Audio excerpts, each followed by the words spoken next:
Kumekuwepo na maneno mengi kama mnapitia mabondia ambao hawana viwango, lakini wakati mwingine wanasema kwamba hata majaji pamoja na wale ambao wanakuwa ni msimu wa waamuzi wanawabeba wa Tanzania. Lakini hii naona kama kuna sura ngeni, kuna kitu ambacho mmekiona kuelekea 2021. Yapo mengi mazuri yanakuja na yapo mengi mazuri ambayo yamefanyika. Kwanza kabisa niseme hapo jana ilifanyika semina maalum kwa ajili ya waamuzi kwa maana na jaji na marefa. Ilikuwa ni refresher course. Hii ni kuhakikisha kwamba wanakumbushwa wanapokuwa na zile courses kama zinapotokea wafanye nini. Kwa hiyo hii ni katika kuweka sawa na kuna credibility ya refari wetu na jopo la waamuzi pamoja na majaji liko vipi? Liko timamu na kwa mara hii safari hii kwa baada ya kutrain na kufanya kisha course na waamuzi wetu wa ndani, atatumia waamuzi wa ndani katika mapambano ya kimataifa ili katika kuonyesha dunia kwamba nini dhamira ya nini dhamira ya IBRAHIM, nini dhamira ya WBF. Kama ambavyo tueleza tayari rais mwenyewe, naamini kwamba kwa hivi sasa tuko tayari, sasa tunaweza kukupa mic ili uweze kuendelea. Karibu sana. Asante sana. Sawa. Karibuni mabibi na mabwana. Mbele yenu kama mnavyoona tuko na wawakilishi kutoka GBS Global Boxing Star, CEO Scott Ferro pamoja na director Jeremy Dean. Sambamba na wao yuko mkurugenzi na mwasisi wa Jackson Group Mr. Kevin Twisa, lakini pia tuko na rais kutoka WBF na yeye pamoja nasi. Basi moja kwa moja tutaenda kwenye kuanza kuwapa nafasi wapate kuongea na nyie mawili machache, nikimkaribisha Kevin Twisa baadaye Scott Ferro, na hatimaye tutaanza kwa introduce mabondia ambao watashiriki mpambano siku ya 29 pale Metro Arena. Karibuni. Karibuni sana Watanzania wote mnaoangalia kupitia Azam. Karibuni sana waandishi wa habari mliopo hapa, na vile vile tunapenda kutambua uwepo wa Scott Ferrell pamoja na Howard Goldberg. Scott ni partner wetu wa GBS ambao wametusaidia kuweka pambano hili na kuleta mabondia mbalimbali kutoka nje ya Tanzania, na vile vile tunaye rais wa WBF Howard Goldberg ambaye yuko hapa nasi. Kwa leo cha muhimu ni kuja kuwatambulisha wapambanaji walioko hapa leo. Hatutaki kuchukua muda wenu mwingi sana kupoteza, bali tujue wale ambao wamefika hapa na muweze mkatambua wale ambao watapanda ulingoni siku ya Ijumaa kupambana katika Rumble in Dar. Na tunapenda zaidi kuwashukuru masponsors wetu ambao mnaona hapo nyuma kwenye bango, kiwepo CRDB, Tanzania Tourist Board, Skyline ambao wamesababisha logistics za kwetu, Onomo Hotel ambao wametusaidia vile vile, tuna Hotel de Mark vile vile ambao tunafanya nao kazi na wengine wengi, Precision Air bila kuwasahau. Na napenda kumkaribisha Scott ili aweze akaanza zoezi hili la kutambulisha hao ambao wako hapo leo. Asante sana. Maybe short and sweet. Jasmine. Yeah. Start the intro. Yeah. Keep it short. Okay, I'll keep this short and sweet. I think we've introduced all the sponsors and all the partners and everybody involved. So I'm going to hand the mic across to Levis, and we'll start to bring up the fighters, introduce the fighters to the fans, everybody watching at home. So I'll pass over to Levis. Kama nilivyotangulia kusema kwa awali, nitamention kwanza wale ambao watapambana, lakini wale nitakaokaribisha mbele nitawaita. Pambano la utangulizi nitarudia litakuwa kati ya Said Mlosi kutoka Tanzania pamoja na Hashim Kilanga kutoka Tanzania. Pambano litakalofuata litakuwa kati ya Kaminde Ramadhani pamoja na Hafidh David wote kutoka Tanzania.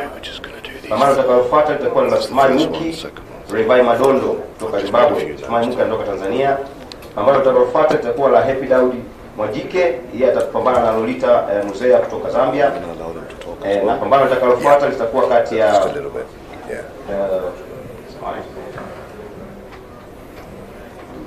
itakuwa kati ya Imani Daudi Kawaya pamoja na Ali Ndembo kutoka Congo Brazzaville. Naomba nimkaribishe kwenu bondia Nasibu Ramadhani kutoka Tanzania, apite mbele pamoja na management yake.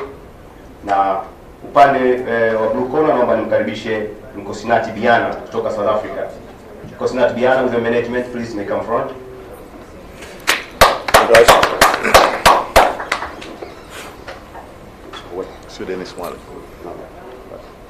Nasiba and Biani. Nasibu here in the management. Yep.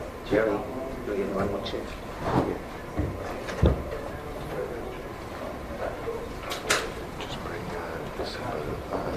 Yeah, it's okay. Even that, it's fine.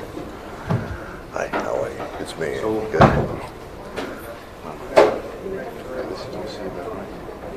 Yes. This is Diana. Okay, cool. that's in Consilat Diana. Yeah. Okay, if we can give them time to speak and be introduced by you. Cool.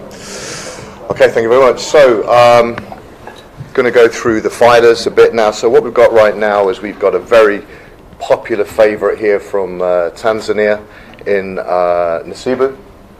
So a very popular fighter here in Tanzania. You've got a record of 30, 16 and 2. You've only been stopped 4 times. How do you feel about the fight? Do you want to tell everybody at home how you feel about the fight and what they can expect on the 29th of January? Unajisikiaje kuhusu pambano linalokuja?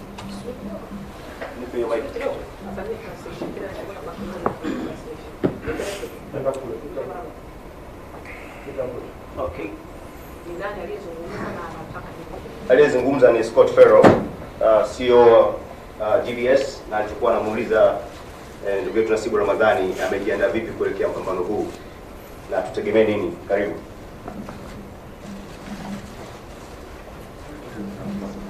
Kwanza napenda sana kumshukuru Mwenyezi Mungu. Simama. Kwanza sana napenda kumshukuru Mwenyezi Mungu kwa kunipa uzima. Napenda kushukuru uongozi wangu na kocha yangu pia. Nimejiandaa vizuri kwa hili pambano na of course Diana ambaye amekuja katika hali za Tanzania, sitoweza kuangusha Tanzania. Na uhakika 100% ya ushindi kwa sababu maandalizi yangu niliyofanya ni ya kushinda. Mechi za kimataifa nishacheza ni nyingi sana. Hii kwangu ni ya kawaida sana. Nilichojifunza mazoezini ndio nitakachowaonyesha kesho wa Tanzania. Naombeni support zenu wote kwa ujumla. Ushindi upo tabaki Tanzania.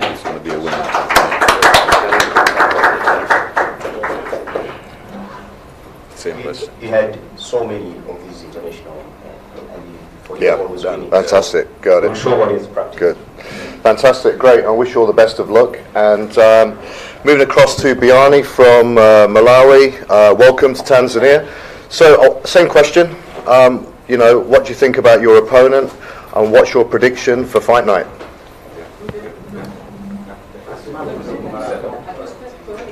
Okay, thank you. My name is Diana from Cape Town, South Africa. Sorry.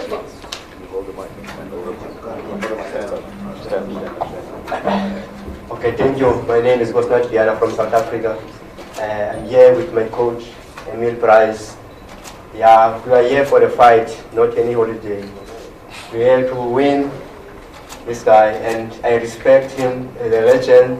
We have a lot of the fight, but Friday we will deal with the guy. Very nice and boxing, nothing else. Thank you. Kusema ni kwamba yeye hayuko hapa kwa ajili ya likizo, lakini anamheshimu sana mpinzani wake na anajua atakachokifanya. Sawa. Next one. So they can. Niwakaribishe, tunaweza kuruka. You can go back and sit. Thank you. So niwalete tena kwenu mbele yenu Shabani Jongo. Shabani Jongo na management yake pamoja na Shawn Miller.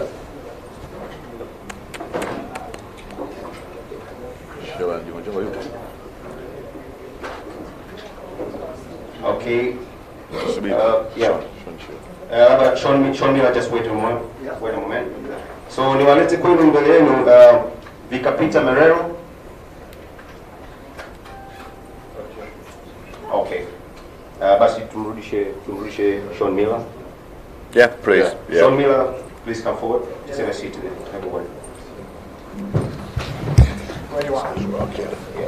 Shawn, welcome from the United States. Fantastic to be here in Tanzania. So Shawn, just looking at you know where you are right now, you're standing with a record of 18 wins, 5-1, but you have been stopped 3 times. You know you've been here before, looking at the WBF title. You know this is something you want to get your hands on now. You want to make things work. What's your plan for fighting? What are you going to do different to make sure that you become the victor on Friday? Yeah, I know.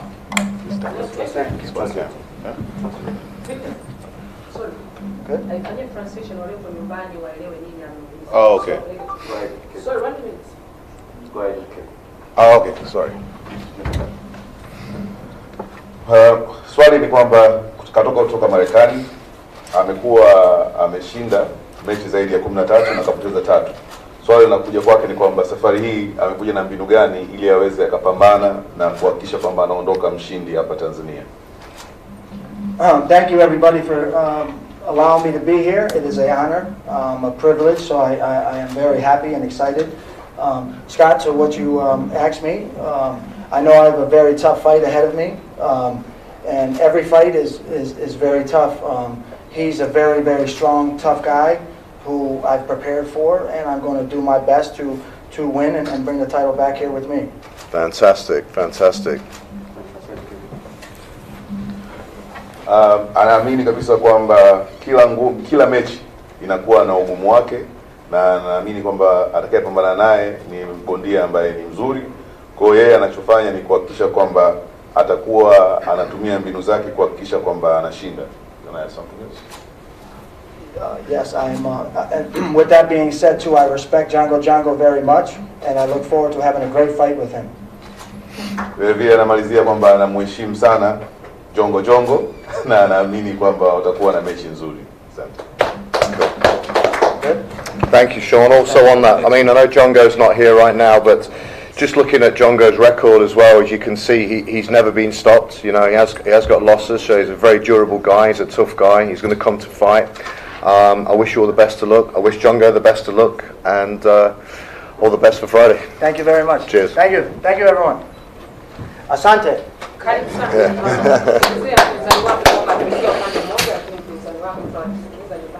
Kama ambavyo umesikia, tumesikia upande wa Shawn Miller, lakini mpinzani wake kama mnavyofahamu yuko njiani kutokea Bagamoyo. Tungeweza kusikia kutoka kwake, lakini naye na tunatumaini amejiandaa vizuri kama ambavyo mmekuwa mkiona vyombo vya habari vikifikia. Yeye sasa kuwakaribisha pambano linalofuata. Hii ni co-main event, and this is between TERVEL PULEV. Please, TERVEL PULEV and management would come forward. Upande wa pili ni VIKAPITA MERERO ambaye naye yuko njiani. Karibu. All right, you want to speak to TERVEL or not? Fantastic, fantastic. So, I mean, look, guys, ladies and gentlemen, we have something right now fantastic. We have right here, give a round of applause for the current Cruiserweight WBA International Champion, TERVEL PULEV. It's an absolute honour to have TERVEL here today with his management here at Valio, and also, if you don't mind, I would like to bring up and sit on the front here. He's a heavyweight legend. He recently fought Anthony Joshua on short notice. Could have been a whole different story, but anyway, in these difficult times, let me introduce to you the one giant of a man, somebody huge in the heavyweight division, Kubrat Pulev. Come and join us, Kubrat. Come and join us, Kubrat. Have a seat. Yeah. Thank you, sir. Good. So I'm going to pass the mic on now to TERVEL and Valio. I think what I'll do first is I'll pass across to Valio to talk about TERVEL and a bit about Kubrat and, you know, their journey and where they've been and what the preparation's been like for fight nights. And I'll pass you on now to the management. Absolute legend in the business, been in the business over 35, 40 years. And Valio looks like it's a day one for him. He's a fresh, good-looking man. So I'll pass you across to Valio. Yeah, so first translation, please. Mbele yenu tuna mabingwa magwiji wa boxing. Upande wangu wa kushoto, huyu ni champion wa dunia katika weight yake, TERVEL PULEV akitokea Bulgaria pamoja na meneja yake. Lakini upande wa kulia kwangu tuna Kubrat Pulev ambaye yeye ana historia kubwa, ana fight 30, alipigana mara 29 bila kupoteza ngumi hata moja. Na tarehe 12 mwezi wa 12 mwaka 2020 aliweza kusimama na Anthony Joshua bila mazoezi ya muda mrefu, na ndio ikawa mechi yake ya kwanza akaipoteza. Ni mtu ambaye anaheshimika katika boxing duniani kote, na ni kaka yake ambaye atapigana leo, ambaye ni TERVEL, ambaye yuko kushoto kwangu. Amekuja kumsupport kaka yake, atakuwepo ulingoni na ndugu yake katika mechi hii. kwa kweli kwa Tanzania nadhani hii ni moja ya mabondia wakubwa kabisa duniani ambao wako katika top, wameweza kufika Tanzania kupambana katika ulingo wa hapa.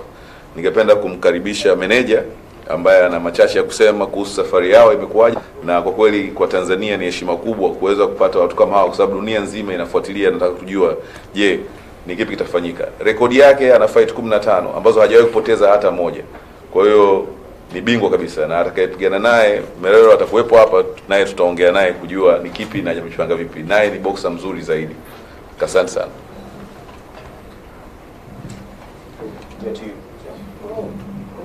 Boom imetoka. So what's your thoughts on the fight tonight, on Friday? You know, how's the preparation? What do you think to Tanzania? Just tell us a little bit more about yourself and the relationship with Tervel and Kubrat, and you know, and what it's like to be here in Tanzania.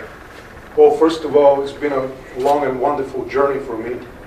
I've been in the business of boxing for the last 30 years, and I fell in love with boxing about 45 years ago. One movie started it all, the movie Rocky, got me started in this wonderful game, and it hasn't stopped. I keep on going around the world. Only last month, we got up to the very top, the crown jewel of boxing, the heavyweight championship of the world. Our man, Kubrat Pulev, representing a country of 7 million only, of Bulgaria, represented us well. He fought bravely, he fought like a warrior. There was many obstacles getting up to that throne. And we felt just a bit short, but we haven't given up. Now in the face of his brother, who was in his corner, TERVEL PULEV, we're pursuing the cruiserweight championship of the world. And what's so unique is we're showcasing TERVEL's talents around the world. And now we're proud to be in the most wonderful country of Africa, Tanzania, which I'm very familiar with for the last 45 years. When I was 7, my cousins were in Dar es Salaam, studying my age, sending me pictures from the Serengeti, from the beautiful country of Tanzania. So I wished upon a star to be here one day. Here I am. Fantastic. Fantastic. Life is wonderful. So TERVEL PULEV is a bronze medalist from 2012 Olympic Games in London. He only lost to a very tough man by the name of Alexander Usyk, and who's no joke. We all know who he is. So now he is out there in the professionals, 15-0, 12 knockouts, ranked number 7 in the world. And without further ado, I want to introduce him to you guys and let him say a few words. TERVEL PULEV.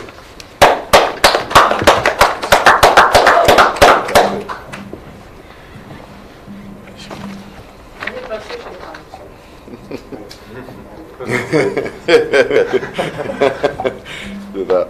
Sorry, we are using Swahili, because we are next. So meneja kweli ameanzia kwanza na historia yake. Yeye alianza kupenda ngumi akiwa miaka zaidi ya 45 iliyopita, na ana miaka zaidi ya 30 akiwa anafanya shughuli za boxing. Na kilichomfanya muamko wake kuingia kwenye ndondi ni movie za Rocky. Kama mnakumbuka Sylvester Stallone na movie ile ya Rocky ambayo imekuwa ina series nyingi na imekuwa imehamasisha sana boxing duniani. Na katika safari yake alikuwa anapanda, na alichoweza kufika mbali zaidi ni kufika kwenye ndondi za uzito wa juu kabisa, kupambana na ambapo hapo Kubrat aliweza kupata mechi ya kupambana na heavyweight na Alexander. Na alipofika hapo, bahati mbaya wali fall short, lakini anaamini kabisa safari yao itaendelea na watarudi tena wakaendelea. Kwa sasa hivi wanazunguka na TERVEL kumshowcase duniani, ambaye ashakuwa bronze na medali ya bronze mwaka 2012 kwenye Olympics, na anaamini kabisa kwamba safari hiyo itafika pale anapotaka kufika, na ana furaha kubwa kuwepo Tanzania. Yeye Tanzania anaijua toka na miaka 7, kwa sababu alikuwa na ndugu zake ambao walikuwa wanaishi Tanzania na walikuwa wanamtumia picha za Serengeti, na akawa amepapenda sana. Kwa hiyo kwake ana furaha kubwa kwamba Tanzania alikuwa anaiota kuifika siku hiyo, kutokana na ile pambano naye ameweza kufika hapa Tanzania. Na baada ya hapo tungependa kumkaribisha champion TERVEL kuweza kusema machache.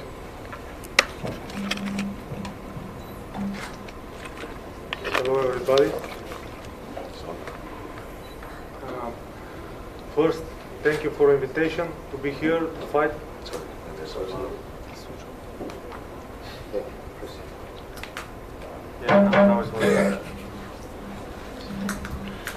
First of all, thank you for the invitation to be here to fight in Tanzania. About my fight, I could say that it's going to be a tough fight because the opponent is experienced. He knows everything about boxing, and yeah, everybody says that he's well prepared, but really I'm good trained and ready for the fight. I'm not here to talk a lot. I'm not here to talk much, but to do my job. I would say about the Tanzania is very beautiful country. Also the city is wonderful, and thank you for that. They welcome us very warmly and kindly. So thank you very much. Kwanza alikuwa anataka kutoa shukrani kwa kuweza kukaribishwa kuja kupambana Tanzania. Anaamini kwamba atakayepigana naye ana uzoefu mkubwa na anafahamu boxing. Yeye mwenyewe amefanya mazoezi ya kutosha. Sio mtu wa kuongea. Yeye kaja hapa kikazi zaidi. Na anapenda sana nchi ya Tanzania na jiji la Dar es Salaam. Ameenjoy sana uwepo wake hapa, na zaidi hapo anapenda kuwashukuru zaidi ili subiri tu pambano aendelea. Ni mtu wa maneno machache sana, hana mbwembwe. Asante sana.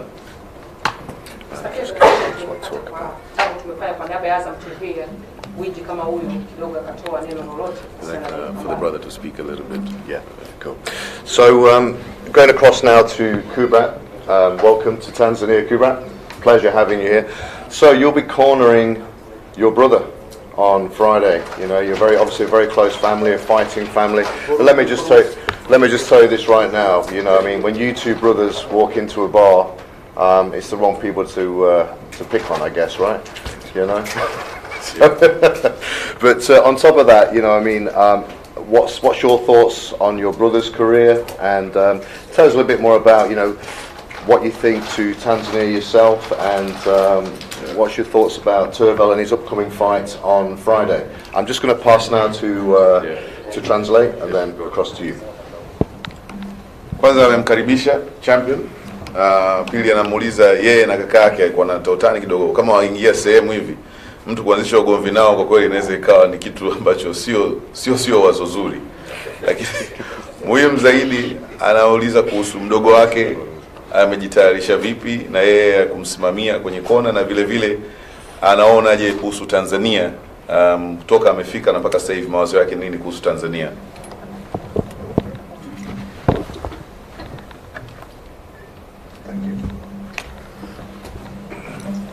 So I'm glad to be in Tanzania. It's first time in my life, and I'm happy in good country, good people, kind people, and for me it's something different because it's absolutely interesting, absolutely different from Europe. For example, I come from Europe, and he's absolutely different, but I like very much. So I like that my brother fight here, and I think my brother is very good prepared for this fight, and so he have a lot of experience, amateur experience by amateur boxing and profi boxing also, and I think this fight will be very, very interesting because his opponent is also a good fighter with much experience, and yeah, I'm in the corner this time, and I'm behind my brother always. Good. And I like this for me. This is for him, for me. We are always together, and this is one punch, one power together. Fantastic, fantastic. Thank you, Kuba. Thank you. All right. Kaongea mengi, ngoja kwanza nivae kofia chocolate. Kwanza kabisa anasema yeye ni mara yake ya kwanza kuwepo Tanzania, na anaifurahia sana Tanzania kwa sababu ni tofauti zaidi sana na Ulaya ambako yeye ametoka. Amepapenda sana na anaamini kwamba kaka yake amejipanga kwa ajili ya mapambano haya.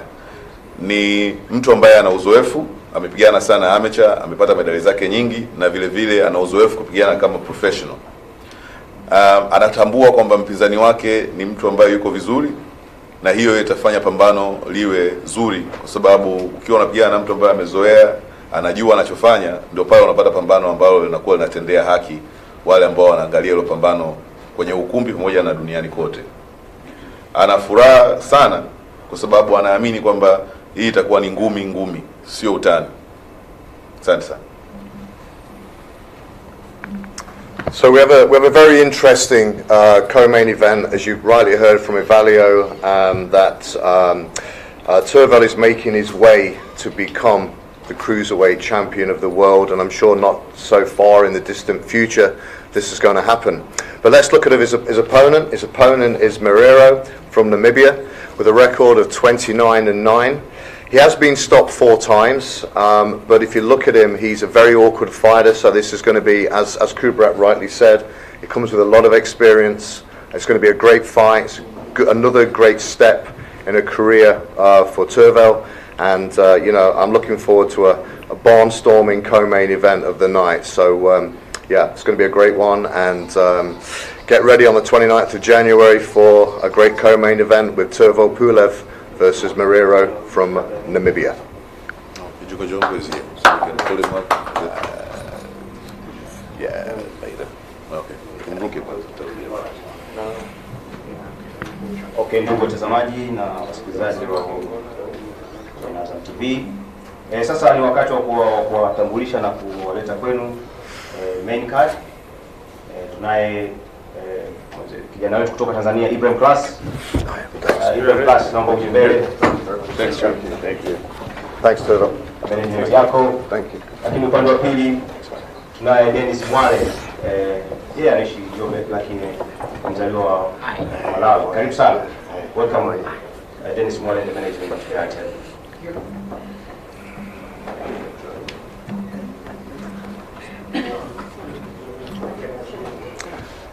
So we now get to the main event of the evening. Class versus MWALE.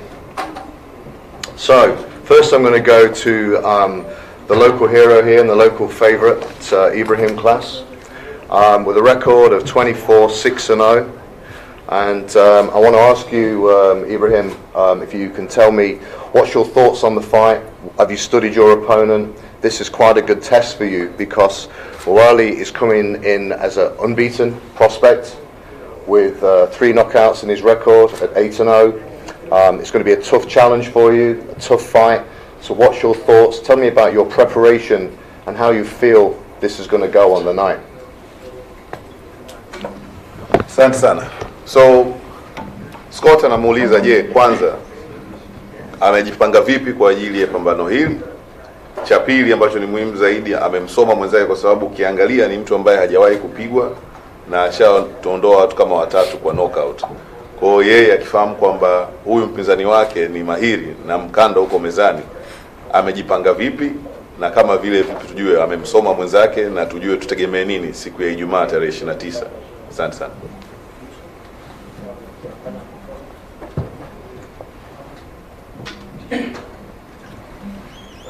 Assalamu alaikum. Napenda kuomba sema mshukuru Mungu sana kwa fresh training ya kutosha. Na vile napenda kusema kwamba nashukuru Jason Grupo kwa ndai fight. Na vile tunashukuru pia Azam na media zote ambazo zilizo hapa. Napenda kusema kwamba nisikia vijana story kwamba katamba sana kwamba yeye kaja kunipiga. Na game nani mimi zinitishi. Kwa vizuri lakini game nani zinitishi kwa sababu nishaenda Marekani ya Kusini nikapiga Zapier, alikuwa na game 30 kupata pambano moja Marekani. Kwa hiyo huyu kwa mimi ni cha mtoto, ni mzuri lakini mimi ni cha mtoto, ninachosema kwamba nachomwambia kwamba yeye ni mzuri, mimi ni mzuri. Kwa hiyo maneno sometimes unaweza kuwa naongea maneno mengi lakini mwisho wa siku tutaishi hapo, lakini mwisho wa siku tutabaki wewe ulingoni na tutaoneshana umwamba. Ninachosema kwamba mkanda hauwezi kutoka Tanzania. Kutoka Tanzania kwa baba yetu John Pombe Magufuli kwamba kazi inaendelea. Nasema kwamba Watanzania kwa ujumla I said your name incorrectly, and I don't want to do that because you're right next to me, too close for my comfort, so there we go. Managed by an absolute superstar of a manager, Jody Solomon, right there. Looks after her fight as well, make sure they're looked after.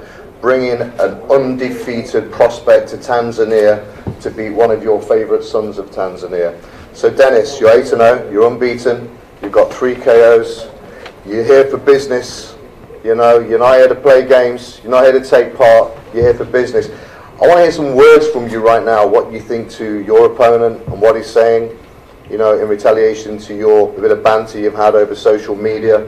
And tell us about yourself and what your preparation was like for the fight and what your prediction is on Friday for the main event, how you see this fight going. Kwanza ameanza na kumfagilia kuhusu rekodi yake ambayo ni 8-0. Hajawahi kupigwa huyu bwana. Yuko na meneja wake ambaye amekuja naye hapa ambaye anamlinda vizuri sana kuhakikisha kwamba anafika pale anapotakiwa kufika. Lakini swali linakuja, je, amejipanga vipi yeye na hii shughuli za kuongea hizi unazosikia huko kwenye mitandao, na yeye vile vile alivyoongea, ana kipi cha kusema kuhusu mpambano huu na atuambie zaidi yeye kuhusu yeye. Okay. Hello everybody. Stand up as the camera angle. Yeah, first of all, I would like to thank God for the good healthy life and not having injury in training. And thank you to Jackson Group and Global Boxing Stars. So I would say thank you very much, guys, for the opportunity. This is my title fight. First contract came in time, and I'm ready for the fight. Anyway, about social media, I would say that I've been talking too much. It's fine. I won't talk too much here. I'll just say I'll talk more in the ring. Thank you very much for the opportunity. And asante sana. Kwanza amependa kushukuru Jackson Group pamoja na GBS kwa kufika hapa. Cha pili, anaamini yeye amefanya mazoezi, amejipanga. Pamoja na kwamba maneno mengi yameongelewa kwenye mitandao na yeye na kadhalika, anasema hajaja hapa kuongea, ataongea zaidi ulingoni hapo itafika tarehe 29 tukiwa pale Next Door Arena. Asante sana. Well, this is the fight business, you know. This is not a knitting club. You know, this is the fight business. This is what we do. Rightly so. You know, he wants to mentally beat his opponent before the night, and so does Ibrahim. So I just want to get a few words from his management team, from Jody, if that's okay. You know, tell us a bit about Dennis, a bit about his history, his background. What do you think his chances are on Friday? And I'll pass it over to you, and then we'll get some final words from the fighters, and we'll close off from there. Oh, better translate. Maneno machache kutoka kwa meneja kuhusu walipojipanga, mipango inayoendelea kwa ajili ya MWALE na kusikia kutoka kwake matayarisho yao yalikuwa yameenda vipi mpaka wamefika hapa sasa hivi. Well, firstly, thank you to Jackson Group and Global Boxing Stars, as well as Howard. It's been a long time in the coming, Howard, for us working together, so thank you. Dennis, yes, he's come from Malawi, which is a very poor African country, as you know, and he's worked his way up in the boxing rankings.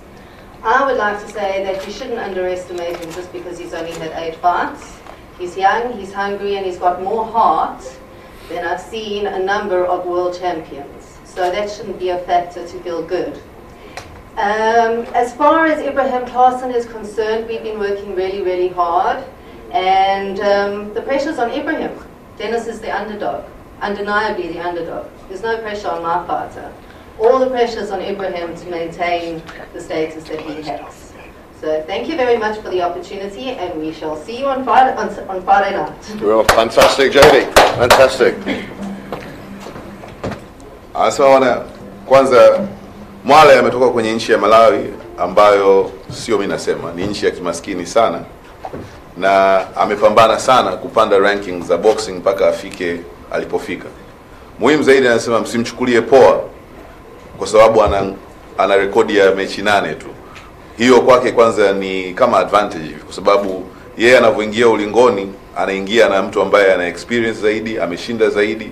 Kwa hiyo anaweza kuwa na ukubwa wa kupoteza zaidi ni Ibrahim Claassen. So pressure iko kwa Ibrahim kwa sababu Ibrahim yeye amemzidi kwa rekodi na amemzidi kwa uzoefu, lakini huyu kijana ana kiu kali sana. Usipoangalia naweza akamuondoa na mkando ukaondoka. Sisi tutamwambia nini Mago hapo? Asante sana. Would you like us to bring in Jongo Jongos? So I'd just like to say, sorry, standing up, I know a lot of passing the mic around, but look, we do what we do, all right? We make things work. Some great people involved in this sport. You're now going to witness something fantastic. This is the Rumble in Dar. Look at the people here. Look at what we've all achieved. There's some fantastic people that's made this happen. One is a business partner of mine, good friend of mine, Jeremy Bean. Without him, this would not happen. Sir, you're a legend. Nobody works harder in this business than you. Fantastic. Kelvin Twisser, what a man. What a legend. Guys, round of applause for this man, okay? Come on, bring it in. Makes this happen. There is no one that's a go-getter like this man here, and he's going to really make this sport something fantastic for Tanzania. Now I'm going to pass you to a gentleman, a very, very nice gentleman. He used to be a headmaster. I'm glad he wasn't mine. But on that, he's the president of the WBF, Mr. Howard Goldberg. Oh, first. Yes. Ile sema ambayo kwa anifagilia mimi nitairuka. Lakini ameongea kwamba kinachoendelea hapa ni kikubwa sana, na cha muhimu kwanza kabisa kuna ndugu yetu ambaye anaitwa Jeremy Bean yuko pale, sema ni partner wake ambaye ameweza kufanya hii iwezekane. Na mimi niongeze ya kwangu. Uhusiano huu ulianza na mimi na Jeremy Bean miaka kama kadhaa iliyopita tulipokuwa nafanya Nairobi Fight Night katika maisha yangu ya nyuma.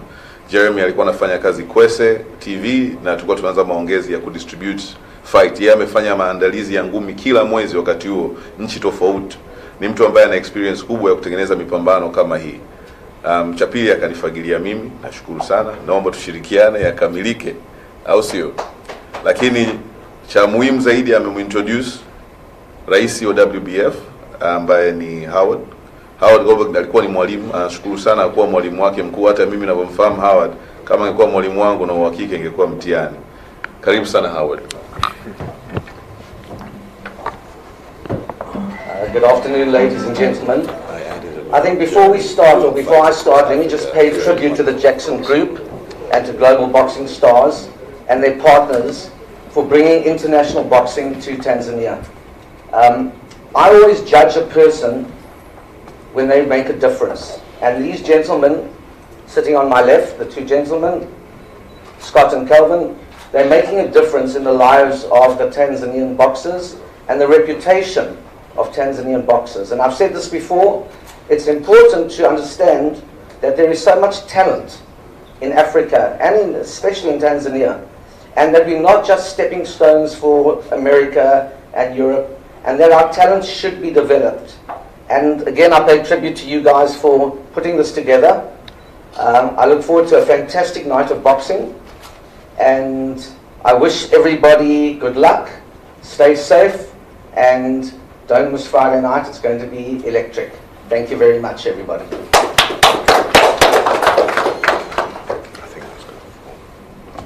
Kevin, the closer. Oh, thank you. Close it off, Kevin. Yeah. Okay.